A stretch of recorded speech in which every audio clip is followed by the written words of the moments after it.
बिस्मिल्लाहिर्रहमानिर्रहीम, अस्सलाम वालेकुम। मैं उम्मीद करती हूँ कि आप लोग खैर खैरियत के साथ होंगे और आप सबको मेरी तरफ से बहुत ज़्यादा ईद मुबारक, क्योंकि आप लोगों को जिस दिन ये व्लॉग मिलेगा तो उस दिन ईद का दूसरा दिन होगा। और मैं ये क्लिप 9 जिलहज का रिकॉर्ड कर रही थी, तो मैंने सोचा आपके साथ ज़रूर शेयर करूँ।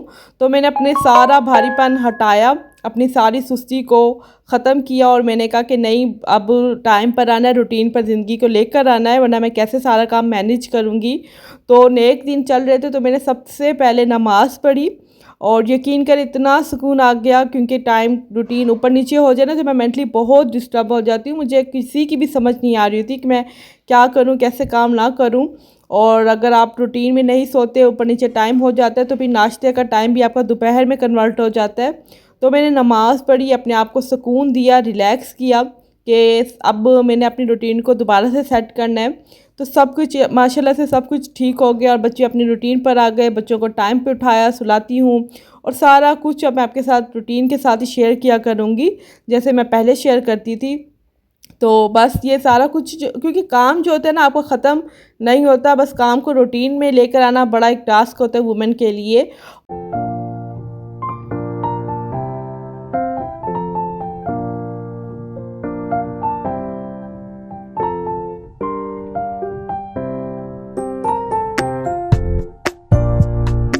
और मेरा तो इस चीज़ पर बहुत ज़्यादा ईमान है अल्हम्दुलिल्लाह से, और यकीन है कि अगर आप अपनी ज़िंदगी को फरमानों के मुताबिक गुजारेंगे ना, तो आपकी ज़िंदगी इतनी आसान हो जाएगी।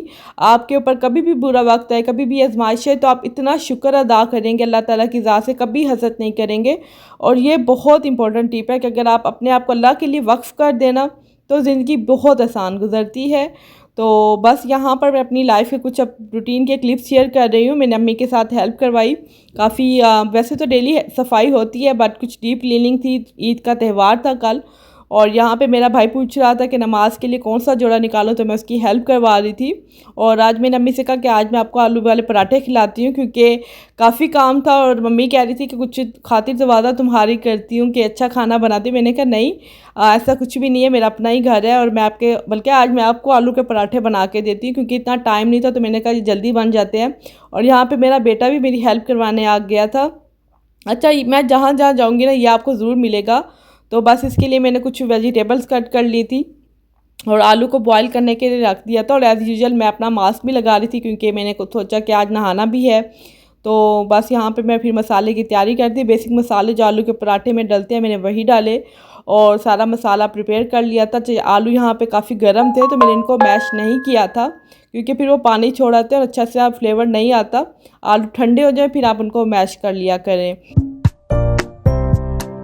और बस फिर मेरी अम्मी के लिए, भाइयों के लिए और अपने लिए पराठे बना लिए थे। और इतना मज़ा आ रहा था, किचन में सब बातें कर रहे थे।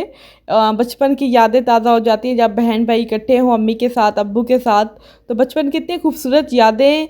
हम सोच रहे थे कि हम इतने बड़े हो गए हैं कि अब एक दूसरे से मिलने के लिए हमें टाइम निकालना पड़ता है। वक्त कितना आगे बढ़ गया है, हम इस चीज़ पर इतनी हैरत का इजहार कर रहे थे कि वक्त वाकई बहुत आगे चला गया है।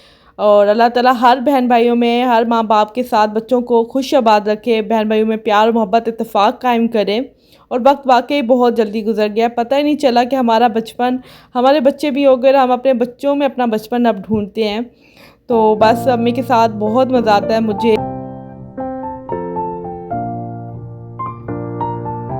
अच्छा, जब भी आलू के पराठे मेरे घर बनते थे शादी से पहले, तो मैं ही बनाती थी अम्मी के घर। अम्मी को इस दिन बड़ा मज़ा आता था, सुकून आता था कि आज फातिमा की बारी है और आज ये हमें सबको पराठे बना के देगी। और मैंने शुरू शुरू बेलने में रोटी बनाना सीखी थी, तो मुझे बड़ा मज़ा आता था बेलने में रोटी बनाना। तो इस दिन मैं कहती थी कि जिस दिन पराठे बनेंगे ना आलू के, तो वो मैं आपको बना के दिया करूँगी।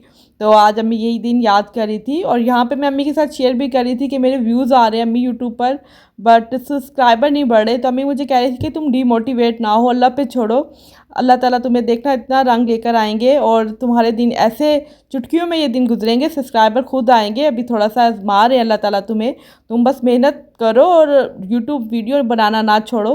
और बस मैंने भी अल्लाह ताला की ज़ात पे सब कुछ छोड़ दिया है, वो सब कुछ खुद ही एक दिन ठीक कर देंगे इंशाल्लाह ताला। और यहाँ पर मेरे पराठे भी सब तैयार हो रहे थे और अम्मी की मेरी हेल्प भी कर रही थी। और बड़े मज़े के बने थे और मैंने और अम्मी ने सब ने इकट्ठे खा लिए थे और बच्चे भी उठ गए थे। फिर मैंने उनको भी अपने साथ ही बिठा लिया था और मेरी बेटी भी बड़े इंजॉय करके पराठे खाती है। आज जो भी मैं उसको अब देती हूँ ना तो बड़े इंजॉय करके खाती है। और मेरा बेटा भी अब सीख रहा है हमारे साथ खाना खाना, क्योंकि वो स्पाइसी चीज़ें नहीं लेता, तो अब मैं थोड़ा थोड़ा करके उसको देती हूँ। अब माशाल्लाह से वो भी खाता है अल्हम्दुलिल्लाह से। और बस खाना खाने के बाद में हमने रेस्ट कर लिया था और फिर कुछ देर बाद मेरे भांजे आ गए थे और हमने उनके साथ भी अच्छा सा टाइम स्पेंड किया। अच्छा, मेरा बेटा काज़िम मेरा भांजा है, वैसे उसको भी मैं अपना बेटा कहती होती हूँ। तो वो मुझे इस टाइम कह रहा था खाला आप ना बकरों को घास खिलाओ और इसकी वीडियो भी रिकॉर्ड कर रहा हूँ। तो मुझे इतनी हंसी आ रही थी, उसको पता है कि मैं अब यूट्यूब चैनल मैंने बनाया हुआ ना तो मैं हर चीज़ रिकॉर्ड करती हूँ। तो मैंने उसके लिए फिर ये रिकॉर्ड किया और बड़ी मज़े की गप्पे शप्पे हमने लगाई। अल्लाह ताला सबकी कुर्बानियाँ कबूल और मंजूर अता फ़रमाए। और बस अब यहाँ पर आप लोगों के साथ इजाज़त चाहती हूँ। अब डेली से इंशाल्लाह ताला अब रूटीन पर आ गई हूँ, मज़े मज़े के व्लॉग आपके साथ शेयर करूँगी और अम्मी के हाथ के मज़े मज़े के खाने की रेसिपी भी शेयर करूँगी। और मज़े मज़े की वीडियो देखने के बाद आप लोगों ने भी अच्छा सा रिस्पॉन्स देना है। चैनल को सब्सक्राइब लाजमी किया करें, अच्छा फीडबैक लाजमी दिया करें। कल इंशाल्लाह ताला फिर मिलेंगे। अब मुझे दीजिए इजाज़त, तब तक के लिए अल्लाह हाफिज़, बाय बाय।